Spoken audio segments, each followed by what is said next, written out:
你那个小旗子还没联系你呢？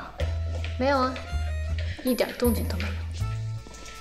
不正常啊，这人这么沉得住气吗？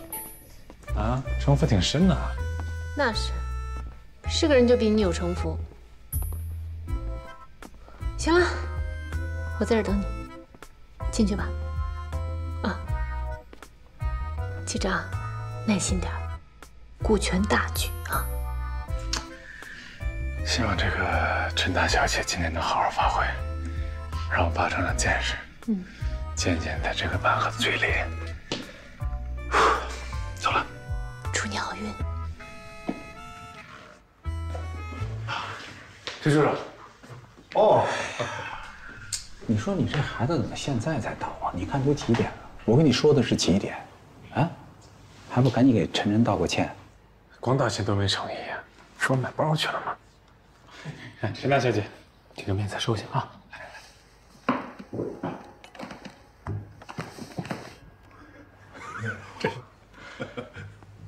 有眼力劲儿啊，收下，看看好不好看？不好看，我让我儿子再重新给你买一个。马上去买。还行吧。哎，好了，来，儿子，拿起你的酒杯，来，盛爷。哦，我呢代表我儿子给晨晨和盛爷赔个不是，道个歉。严重了，严重了！我儿子太不懂事了啊，多多包，多多包啊！我有什么罪啊？你惹人家女孩子不开心不高兴了，这个对男人来说就是一种罪过，明白吗？那我这是罪该万死，罪该万死啊！那赔个罪，我也给你赔个罪。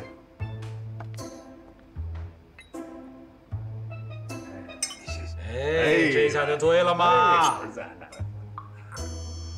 嗯。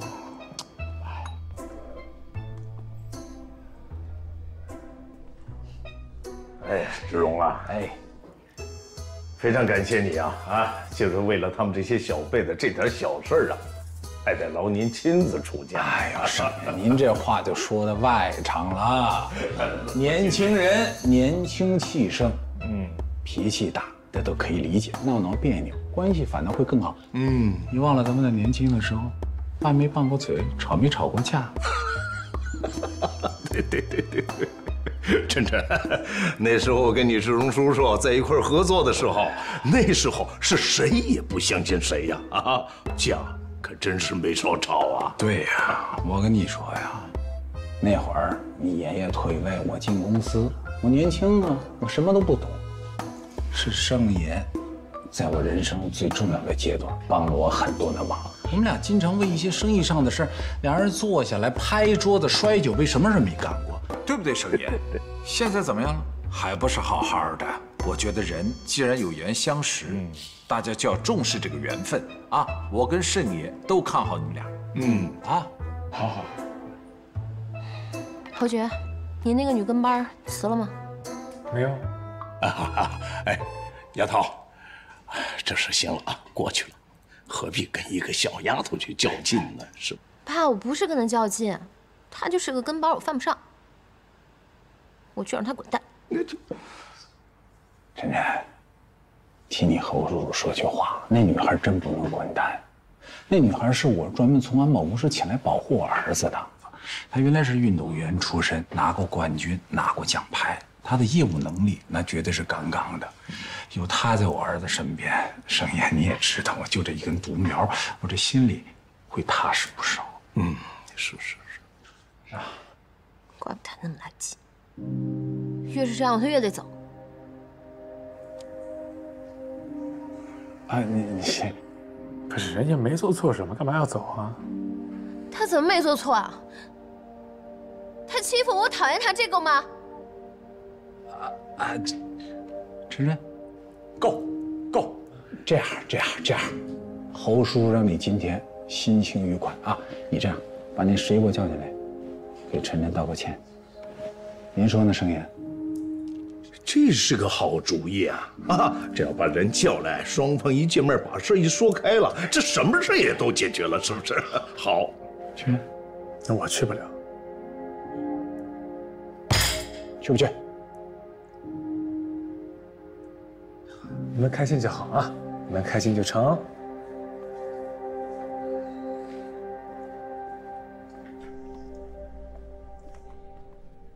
你怎么出来了？那个，得让你进去给晨晨道个歉。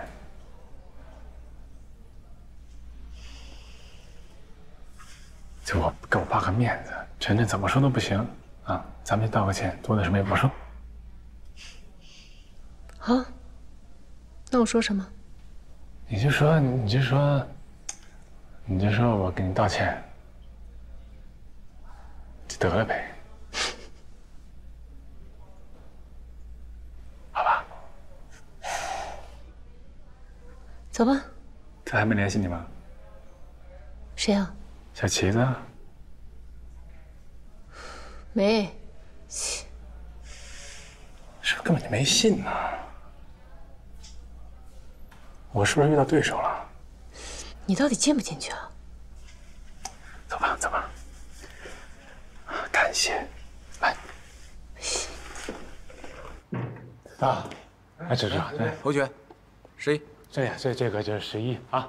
晨晨，11也来了，你们好好聊啊。各位好，陈小姐好。这位女侠，咱们又见面了。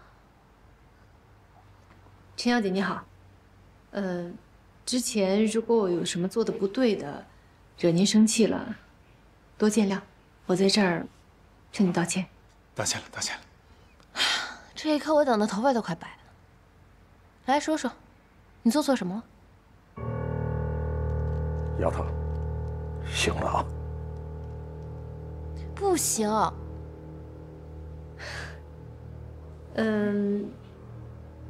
你说我做的哪儿不对，那就是哪里不对吧？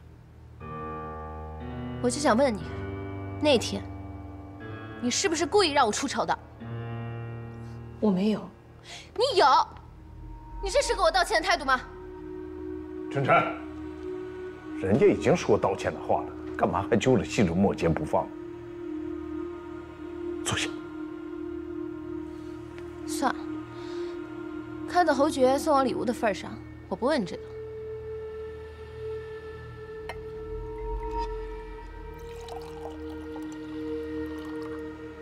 这样，你把这杯干了，咱俩就是好朋友。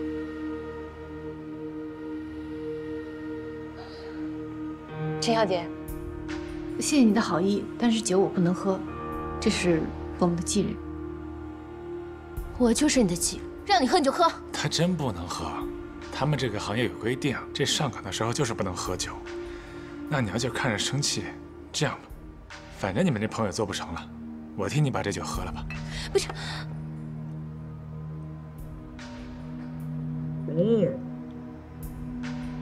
你干嘛？他是你什么人？你凭什么替他喝酒啊？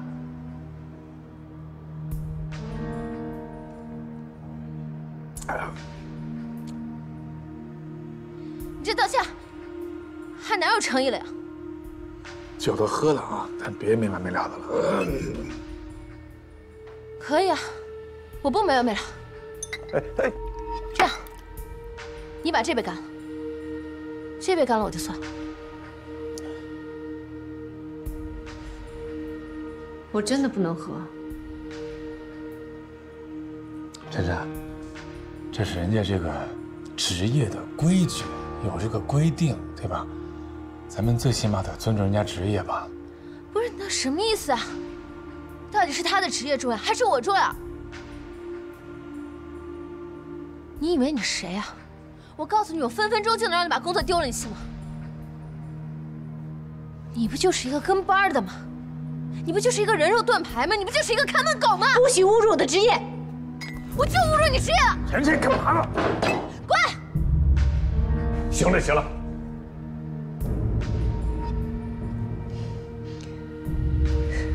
为你说的话道歉。我不道歉，道歉。我就不。楚，十一，行了，把你也看见了啊，情况就这样，我们也来道歉了啊。那后面我们就不管了，走了，走了，走了，走走。侯爵，你给我回来！侯爵，我叫你给我回来！去死吧！晨晨。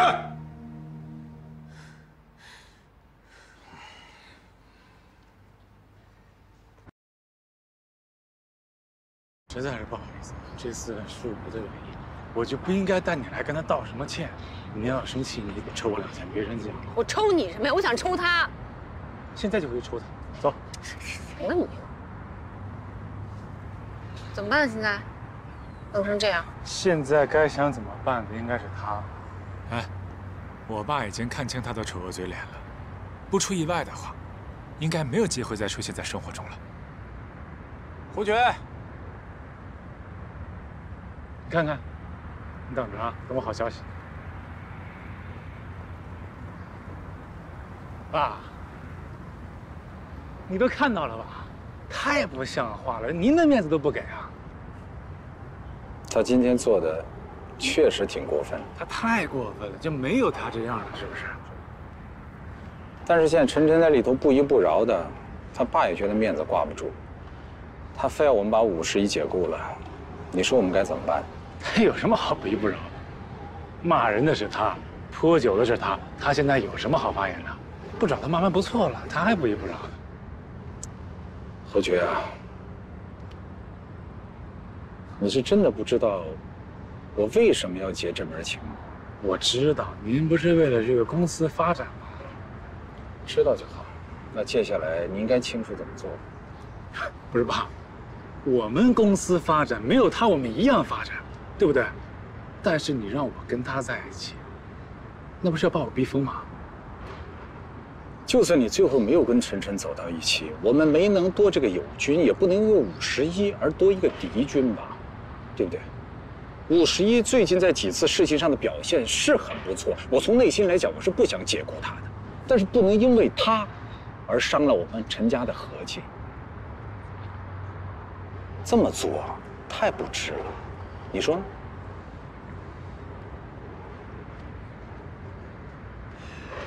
对您来说是不值，但是对我来说不是。我认识11之后，我其实重新认识了一遍我自己。我现在对金钱、对幸福、对责任感有了一个新的认识，我有了一个概念。我以前整个生活就是混沌的，我对世界根本就看不清楚。我现在刚刚才能一点一点看清这个世界。为什么要结果11啊？他说的话都是真理吗？啊？为什么他说什么话你就听，我说什么话你不听？那我说的话是不是全是废话？因为他没说，他只是在做，我只是在看。我们不能因为陈晨无理取闹，把11解雇了，没道理啊！你要是这么说，我今天还非得让51走不可。我绝对不会让你跟他在一起的，是不可能的。我没有让谁给我建立世界观，这都是你什么都别说了。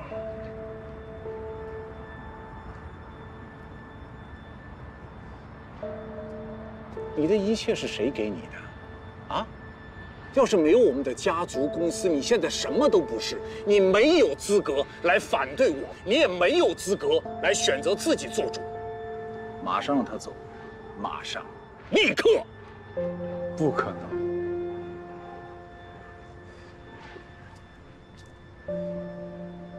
侯爵，我估计我还没把话跟你说得够清楚。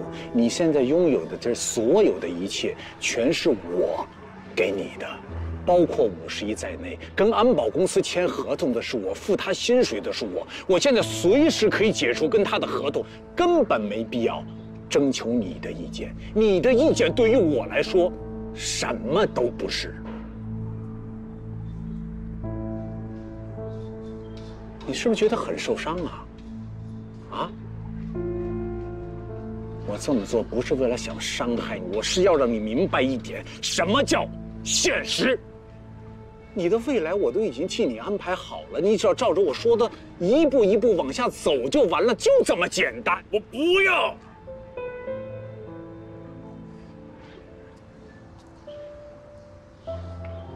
你不要？你不要什么？你是连家族的继承权都不想要了，是还是不是？如果我要像一个牵线木偶一样任你摆布，我不要；如果让我跟你选中的女人结婚，我不要；如果一切都要按照你的想法来，我不要。我感谢你的养育之恩，我以后一定报答你。我感谢你给我的一切，今天我如数奉还。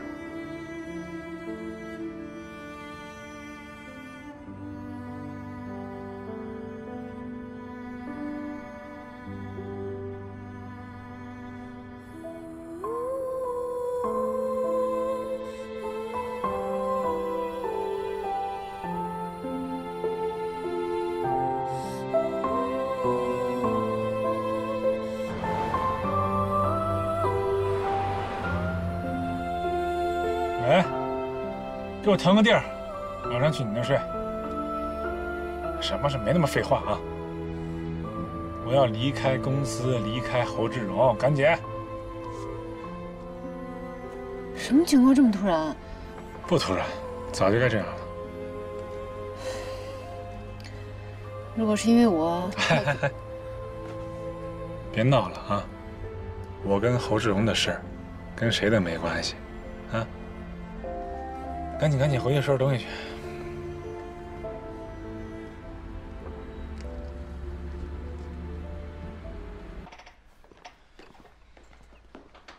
哎呀，回来了！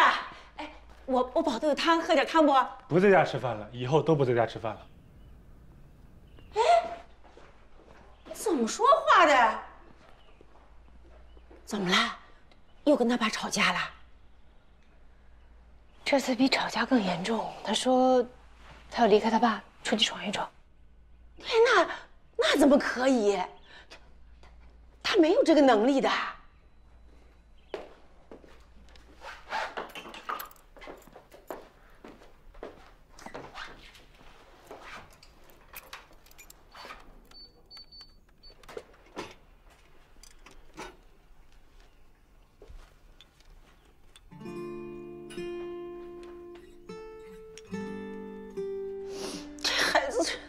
知道吗？他从小他就没有受过苦，你说他就这样一个人到社会上去，他怎么受得了的？他受不了，自然就回来了。放心吧，就是弄到小孩脾气，坚持不了多久的。是，哎呀，他呀就是打小就任性。放心，这2天我会尽全力照顾好他啊。别哭，别哭！那回头你帮我好好劝劝他啊！哎，好。杨姐，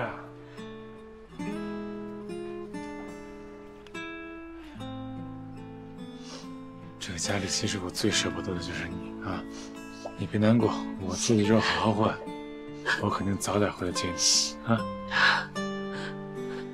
不是，每次跟你爸拌了嘴都没事儿，这回。怎么会就弄成这样呢？你我爸他不讲道理，现在其实也有我的责任。他为了维护我，跟侯总闹僵了。对不起啊，张姐，别难受。放不下。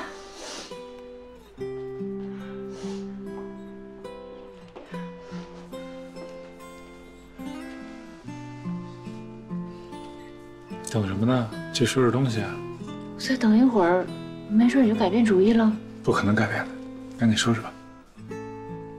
行，那我收拾东西了。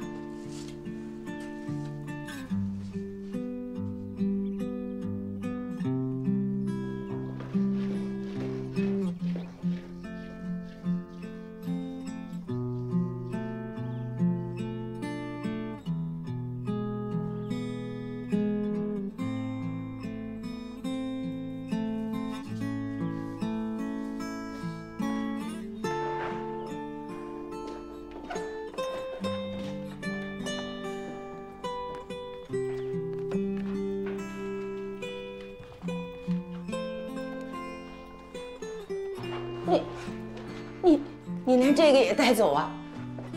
你不打算回来了？这个放这边我踏实啊。给，我给你收拾的换洗衣服。嗯，好。哎，这些拿着。哎呀，这我不可能再拿黄志柔一分钱了。这不是侯志荣的，这我的，拿着。更不能拿了，你赶紧留着自己买东西，别给我，别给我，我有的是钱。拿着，你不拿着我生气了啊！拿着啊，拿着。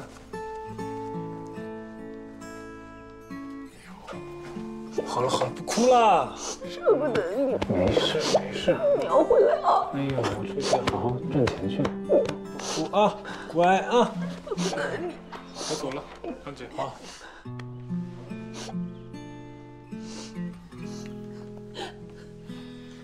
走了。走了。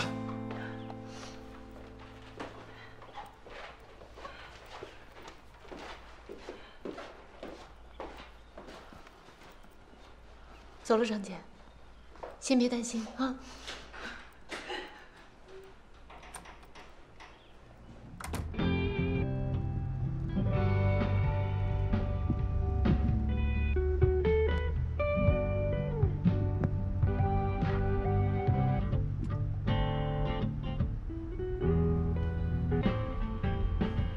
哎呀，这些歌没有一首能匹配我现在的心情。什么心情？开心呀，高兴啊，感觉自由，感觉很放松，我觉得很洒脱，很潇洒。你真那么高兴吗？特别开心。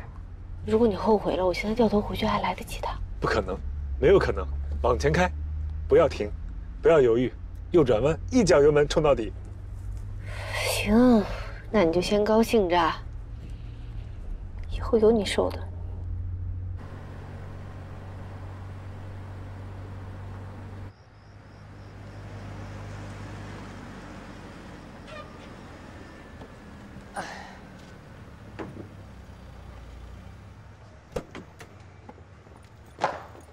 什么情况啊？哎，几个人给你拿一下。熊孩子，叛逆期没过呢吗？离什么家出走啊？这是，服了。带这么点啊？阿姨也来了。哎，什么情况啊？你这招谁惹谁？怎么太草率了？我要跟侯志荣划清界限。早该这样了。房间好了吗？好了。都给你空出来了啊！但是你别嫌弃啊，跟你的豪宅可比不了。定金都带来了，会嫌弃你？拿着，滚！拿着，滚！我撒了啊！你就是撒，你塞钱像有钱烧的你，败家孩子！走了，走吧。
侯总，张姐来了。啊，跟他说我马上下来。好的。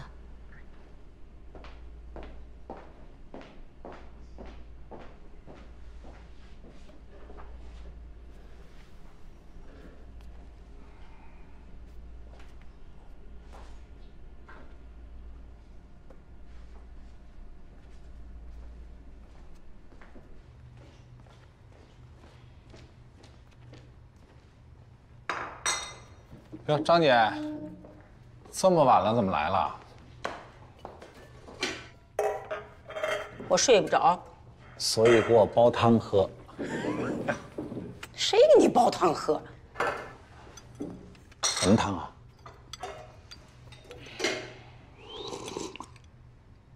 凉瓜猪肚汤，去火的。正好喝。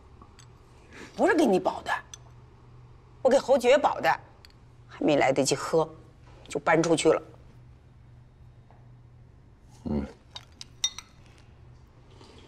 他没说他去哪儿吗？没说，什么都没带。那谁跟着他们？跟着的，亏得有11跟着。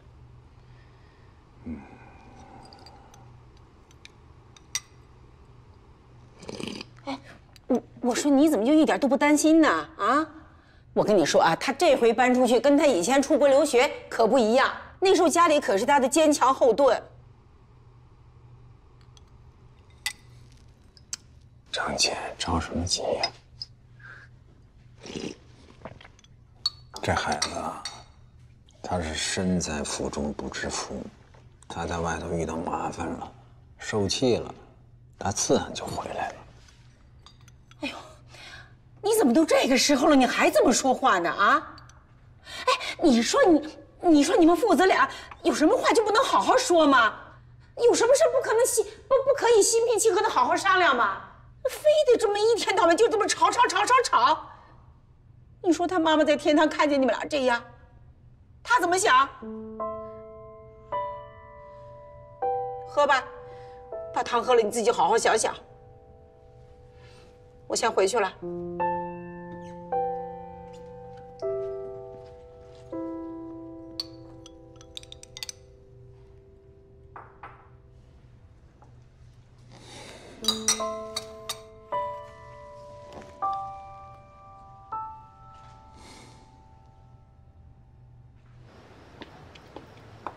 二位不好意思，我们已经打烊了。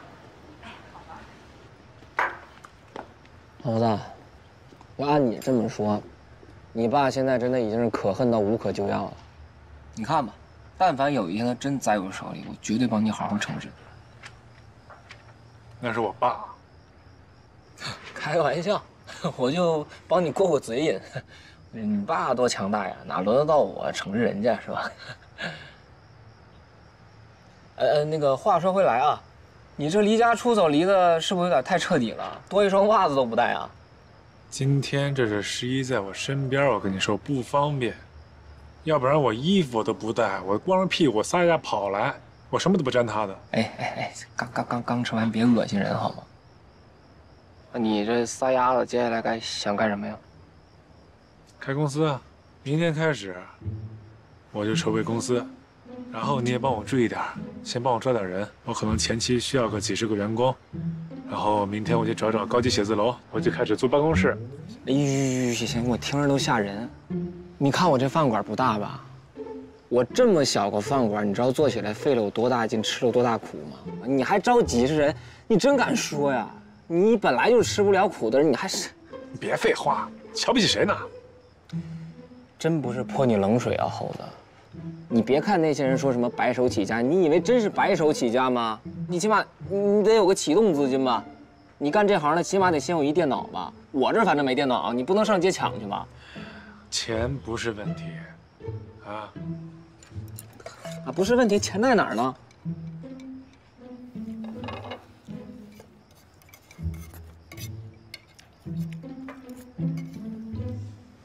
什么呀？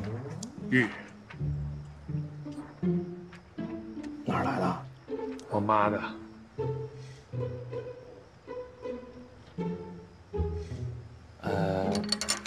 猴子，那你什么意思？你是要把它卖？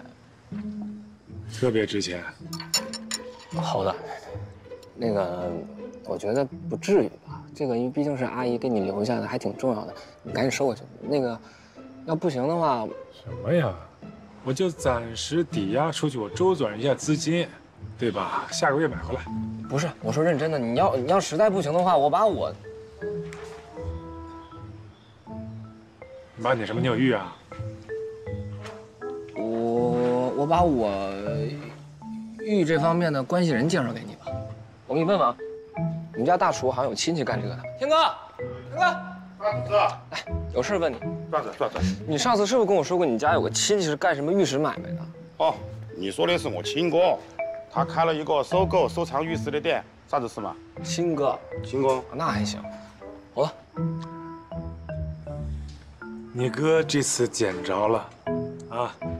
你跟你哥说，我这有一块上好的玉，我押给他，先给我押个500万。500万？500万？那必须得你们亲自拿给他看。不是你帮我问问能押多少钱？那我把丑话说到前头哈，我们哥这个人呢，有点怪兮兮的。什么叫怪兮兮？就是性格有点奇怪。他有句口头禅噻，哎呀，凡事都要讲个缘分。他呀，只要看得顺眼的人，随便说啥子都可以；只要看不顺眼，哎，随便你做啥子，理都不得理你。哎，这就是一个有钱人的性格。你得了吧，这听着不靠谱，你赶紧收下来算了，收回去咱想别的办法。是缘分啊！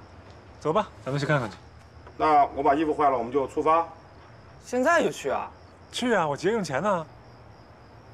你得了吧，你这大晚上的，人家肯定睡觉。算了。不睡，白天不开门，晚上才开门呢。你看看缘分。你等等，这去不了，你赶紧回去，我还有事呢。晚上今天去不了，明天再说。那我给他打个电话，跟他联系一下了。那个猴子，我觉得吧，事情不一定非得这样吧。想好了。哎呀，放心吧。来，喝点汤吧。小姐。啊，谢谢，你坐。谢谢。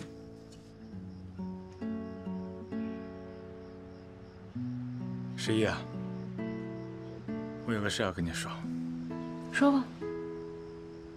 我从智荣建设出来之后，我准备自立门户，跟我爸划清界限，我什么都不沾他的。但是现在还有一个东西，是让我跟我爸有联系的，就是你的合同。所以呢，我准备啊，在我这2天拿到钱之后，我去跟你公司直接签你跟我1对1的合作关系，我让你正式成为我的人，怎么样？没那么复杂，我的合约里规定要保护的人是你，所以无论你是侯爵还是小猴子，都一样。哎呀，好呀，啊，看到你这么靠谱，我就放心了，啊。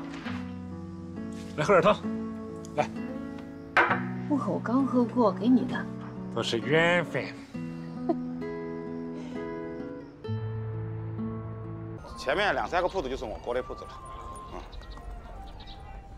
哎，那个他哥那儿，他哥把这点生意，想办法把他支开啊！大表姐，那个天哥他哥哥吧，不太喜欢女的，不是他那个店吧，不让女的进去啊？还有这种规矩啊？是啊，我咋个不？你是吧？啊，是，对，是。我们哥年轻的时候好像遭受过感情的重创，一般都不见任何女性。哎，那太惨，特别是美女，他见到他就啥子都不会说。太惨了啊！你放心，我们在里边。哦，到了，就是这，很快。哦，就是这里了。来，很神秘啊。哎呀，没事，这是我们哥自己的铺子，安全得很，在外面等一下吧。好，我来把门关了。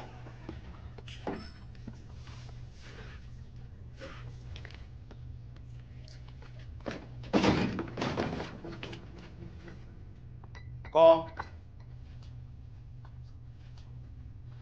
你们都来啦！哦，不好意思啊，我们哥就是神神秘秘的。哎，哥，这就是我跟你说的我们那个老板，我们的老板的朋友。你好，怎么称呼？叫亮哥就是了。亮哥，你好。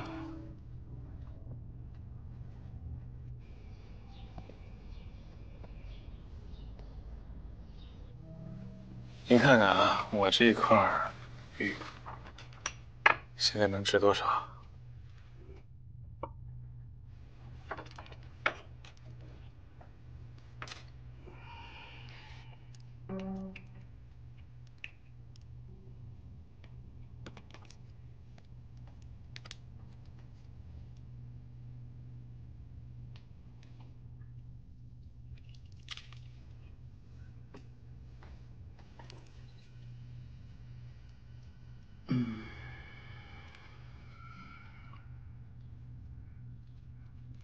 开门啊！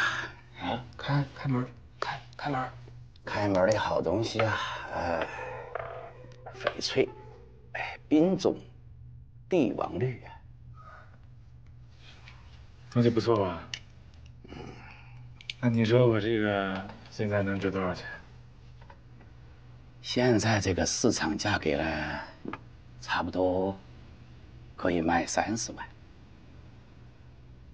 30万？也还行。就市场现在不太景气嘛。景不景气呢？差不多就是这个价格嘛。不过呢，东西是好东西，没有必要出手嘛。玉啊，它就是讲个缘分。既然到你手里，为什么要把它出手呢？啊，留着它呢，有个念想，而且以后啊，还有大把的升值空间呢。他呢，实在是走投无路了，现在身无分文，就剩这一个东西了。哎呀，哥，平时他们对我还是可以的，你就帮个忙噻。我要是有别的路啊，我也不舍得把我妈留给我这东西当掉。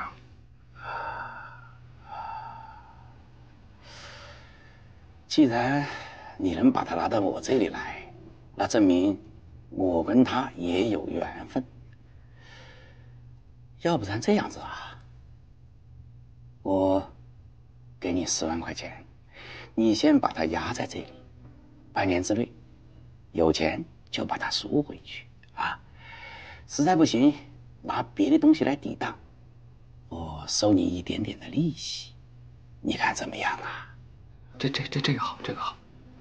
行啊，那我就先把这东西放在您这儿，你帮我好好看管啊，我是肯定会把它赎回去的。你们可以走了，到时候钱我打到你卡上啊。要得，啊，我们就走了噻。哎，走，现在装好。谢谢。走，大哥，我们走了啊。站住！手头的东西哪儿拿的放回哪儿去。偷。谢谢。长真香啊！秦国的嘛。还吹牛呢，还500万。说了，市场不好嘛。哥，我走了。好。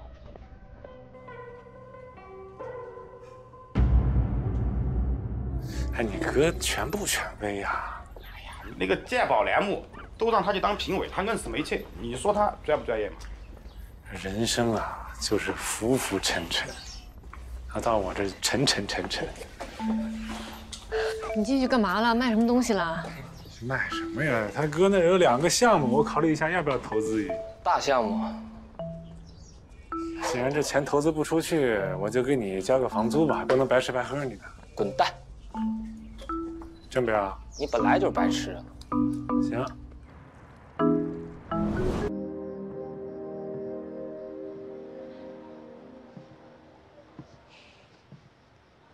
没睡啊？睡不着。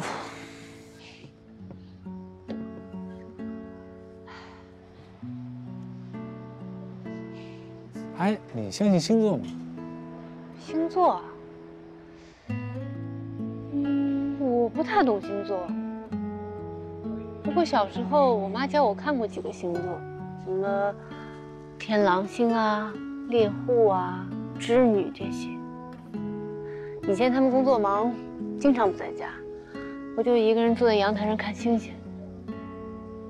现在雾霾这么严重，根本看不着星星。我以前老看星星，但是我不是看星座啊，我是找我妈。我爸告诉我，我妈没死，说我妈变成了星星在天上陪着我。我每天就在家找我妈，后来买了望远镜，天天看。你说我当时要是不学设计，我们祖国就多了一个伟大的天文学家。那今宵决胜无人共，卧看星河尽一鸣。哇，夜晚阳台数星星，1颗2颗3、4颗。有文化。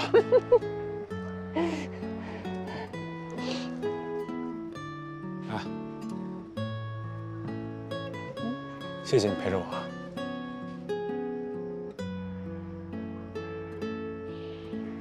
你觉得这么做值得吗？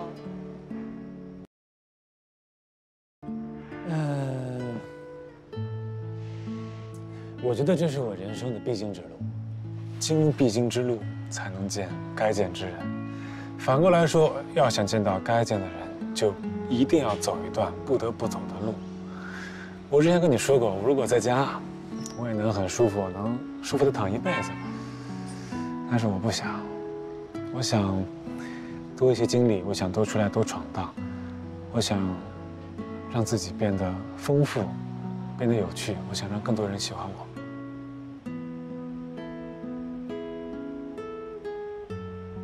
我本来是想过来劝劝你的，因为这事儿毕竟是因我而起。不过现在我改变主意了，你说的没错，经必经之路，才能见到该见之人。经历一下挺好的。好。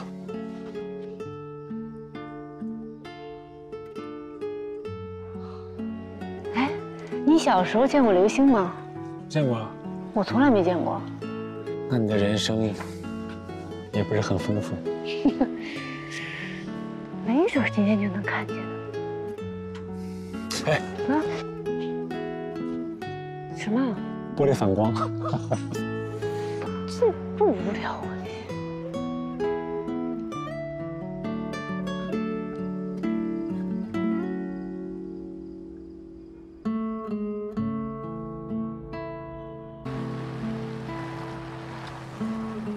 停这路边吧，不往地下去了。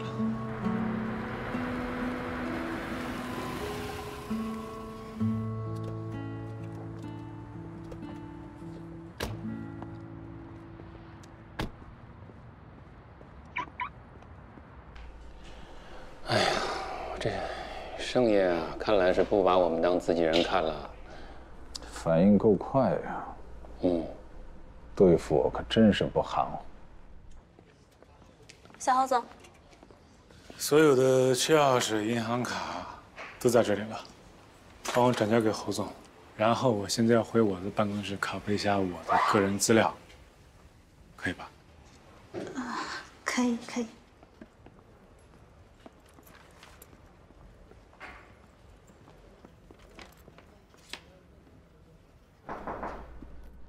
进来。侯总，这个是小侯总让我交给您的。是。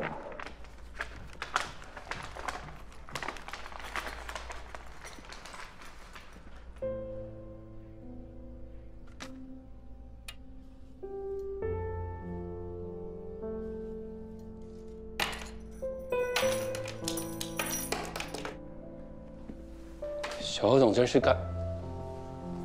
这臭小子！居然跟我玩真的！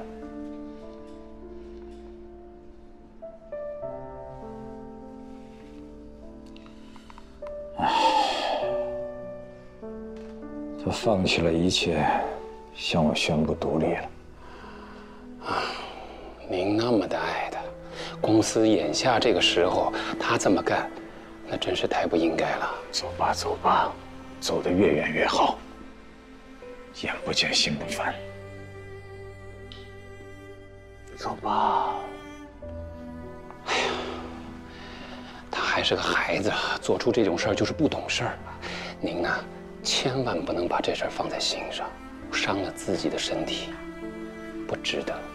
他如果还小，我就当他是不懂事儿，我可以原谅他。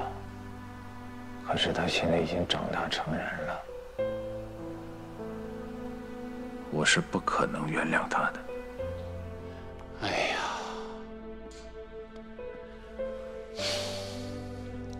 您瞧您这话说的，这父子哪有隔夜的仇嘛？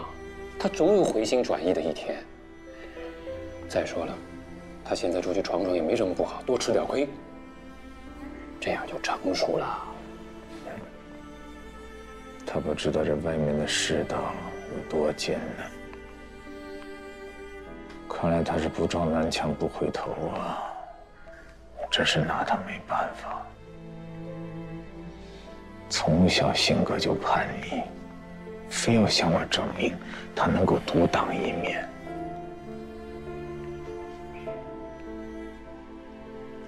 我挺担心他的。妈呀，这么多年，我们翻过多少山，挖过多少坎儿，经历过多少的分崩离析和背叛。虽然四面楚歌，但是从未众叛亲离。谢谢，还好有你在，我这心里踏实多了。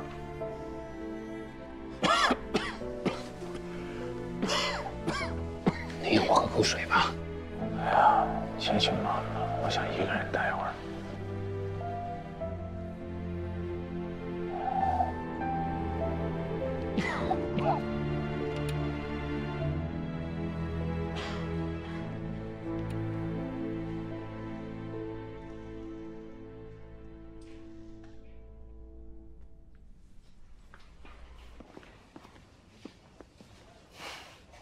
还有什么要拿的吗？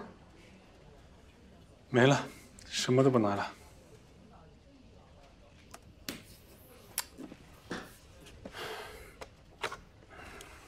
有他就够了，走吧。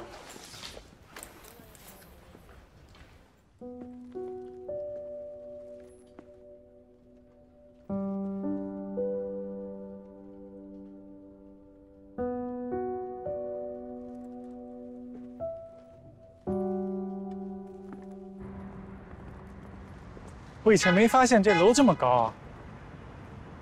哎，你要说我爸的生意做的也不错，我一天混的什么都不是，还老跟他对着干，挺有意思的哈。去给你爸道个歉，就跟他说你想明白了，以后踏踏实实好好工作不就行了吗？不可能的，我混成什么样，好与不好我自己高兴，对吧？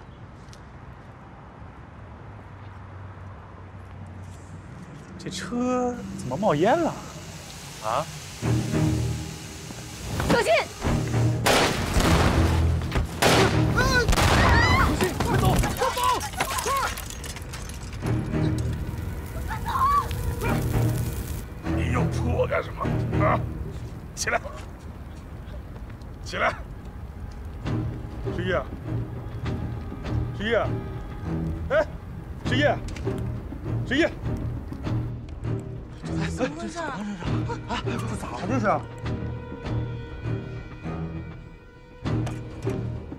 哎，这出什么事了？不知道啊，马总，这又是烟又是火的，你快来看看去。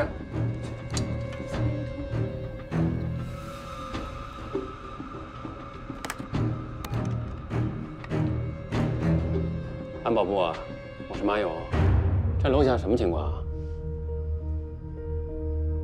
什么？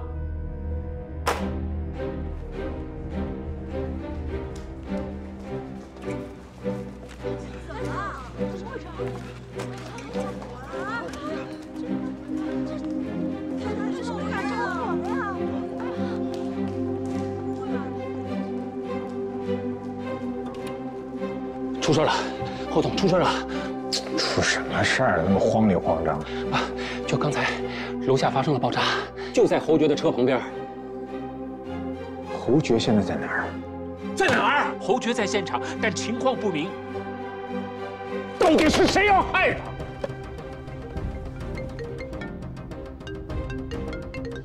不行，外去看看。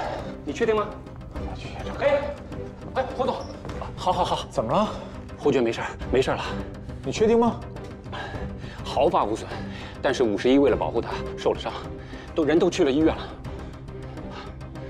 哎，你没事？幸亏有保镖啊，幸亏有51，吓死我了！幸亏有11在，不然侯爵就完了，吓死我了！哎呦，我这您没事吧？您慢点儿。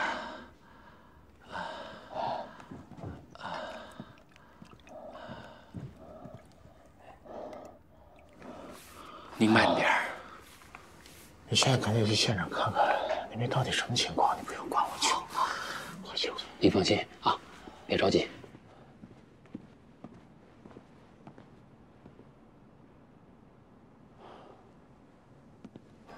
警察先生，这个现在事情的调查情况怎么样了？现在情况应该还好吧？要等调查结果出来才知道。哦。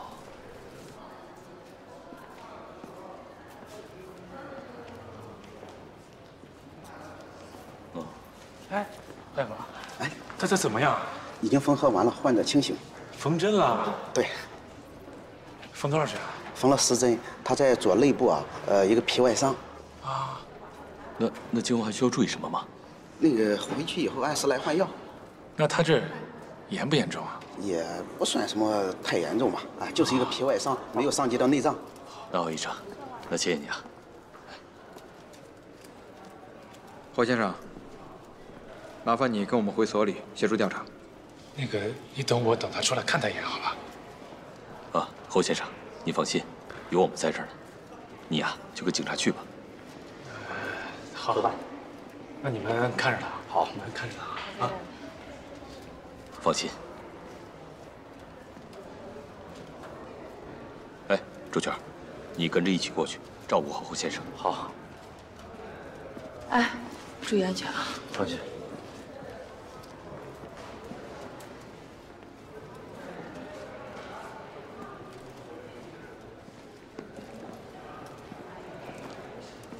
怎么样啊？没事儿，有点小伤。十一，侯爵呢？他没事吧？他没事儿，一直守着你来着。刚刚警察把他给叫走，叫他配合调查。他没事就好。十一啊，你放心，我已经让周全代替你24小时保护侯先生。你就安心养伤。哎呦，我这点小伤真没事儿，真的，没2天就好了。这是纪律，不仅是为了你的健康，而且呢，也是为了客户的安全。不好意思，我们先带病人去留观室。啊，对不起啊。没事没事。十一啊，我已经让公司那边对这次事件进行评估了。你放心，应该有提升，而且还有嘉奖。谢谢赵总。喂，侯总，我刚从爆炸现场回来，基本确认是一辆电瓶车电瓶老化导致的，是一个意外。啊，这样我就放心了。哎，要不然你现在去医院看看51到底什么情况啊？好的，我马上去。对了，我打听了一下，侯爵搬出去以后住在海星那里了。好吧，我知道了。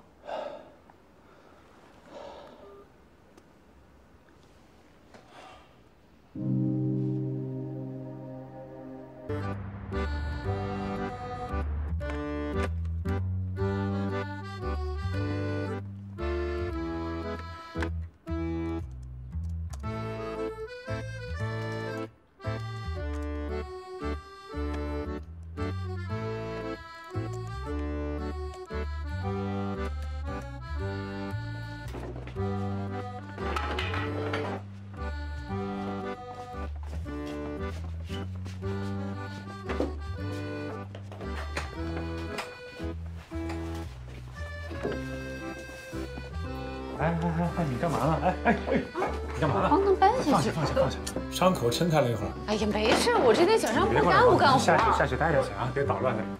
赶紧下去。走，下楼。来啊！吃饭呢？你要不要来点？哦不，你吃吧。汤来喽！来，十一姐，你尝尝这个汤啊，好不好喝？要是觉得不够咸呢，你就放点盐；要是觉得不够香呢，就放点这个葱花。反正侯爵哥交代了，要像照顾月子一样的好好照顾你。哎，这看上去还不错，你跟我也来玩呗。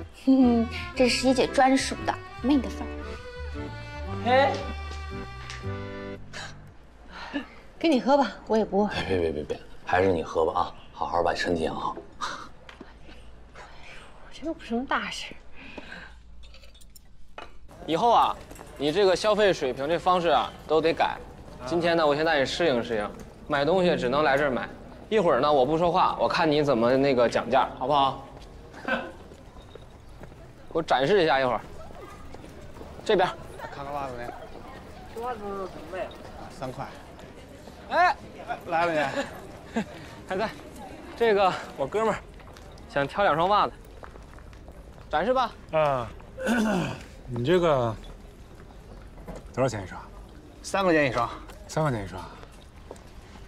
你给我10块钱，我来3双吧。哎，行。你傻呀？10元3双，人家3元1双。啊，那个4双。行，起来吧。20，10双，8双。别，咱这关系9双。8双，哎呀不要，掏钱。什么叫8双？我让他聊10双。你闭嘴吧，败家孩子，给钱。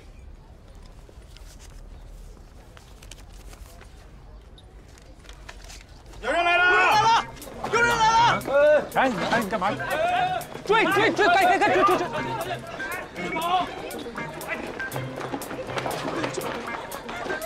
别追了！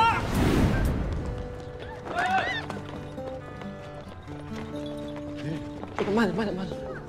1、2个。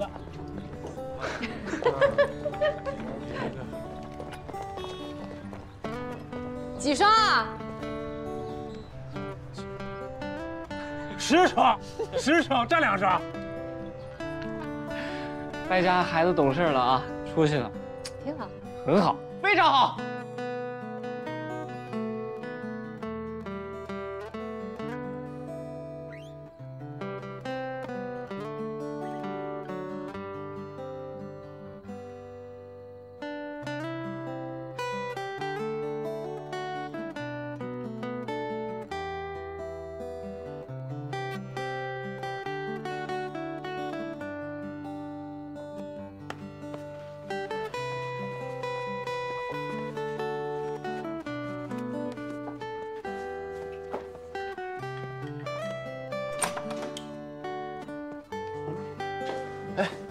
侯先生，怎么这么晚还没休息呢？没事，睡不着，下去找11聊聊天。啊，那你注意安全啊。怎么还不睡啊？一会儿就去了。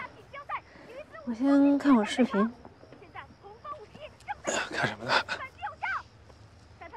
以前得冠军的视频，前天发我的，到今天正好7年了。你们以前比赛训练特苦吧？不过还是挺感谢那些日子的，让我后来面对什么都不觉得那么苦。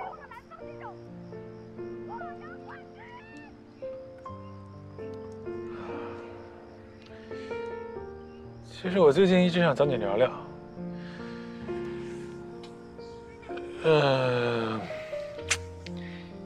一直想谢谢你，但是我又说不出口，但是还是要谢谢你。跟你相处久了吧，我觉得遇到你是我的幸运。有点过了，换了别人也一样。不一样，完全不一样。我这2天一直想问你呢，以你目前的状况，很难支付保镖的费用了。你能不能告诉我，你那天去天哥哥哥那儿到底卖了什么？不是去聊投资嘛，看看有什么好的投资项目。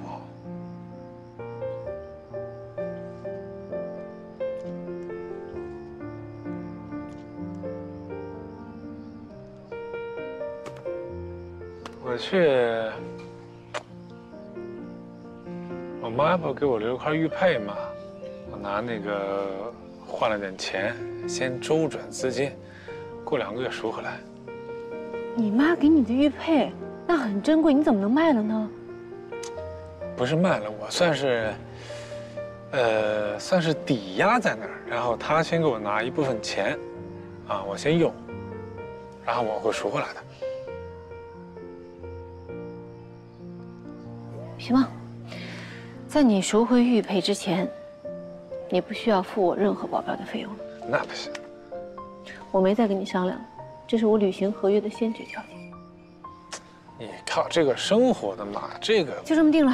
晚安，早点睡啊。我是不会不付你保镖费的，你是肯定会收的，你一定得收。我是肯定不会收的。我也得给，我不管，反正我得给你。再说我可能付不起保镖费吗？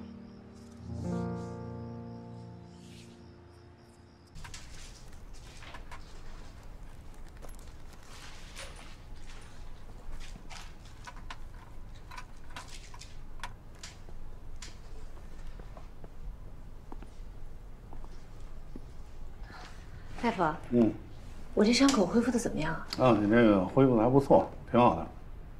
那我这纱不能拆了吗？哎呦，这可不行。我给你开点消炎药，这样能好得快一点。好吧，哎，谢谢。